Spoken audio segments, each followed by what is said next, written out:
ជាទឹកជាកាន់តែយើងទឹកពីហើយទៀតដូចជាជាសំខាន់សម្រាប់ទីពោចេញទឹកស្រី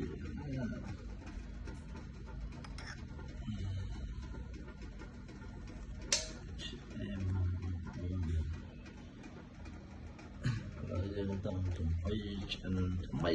ក្តៅបងប្អូនមានតម្រូវការចង់ញ៉ាំទឹកជាកាន់ថ្មីក្តៅបងប្អូនអាចធ្វើការកំង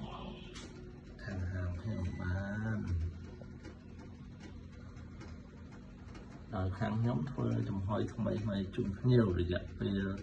យើងកំងរយៈពេល2 ម៉ោងដឹកជញ្ជូនដល់ទីតាំងតែម្ដងបាទការដឹកជញ្ជូនគឺ free បាទជាលក្ខណៈហេតុសង្ឃឹមបងប្អូនខ្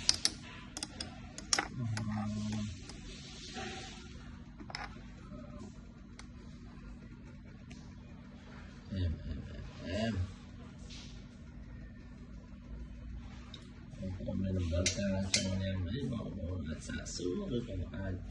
តាក់ទងមកតាមលេខទូរស័ព្ទ017 36 35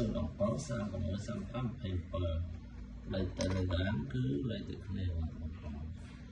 បាទអរគុណ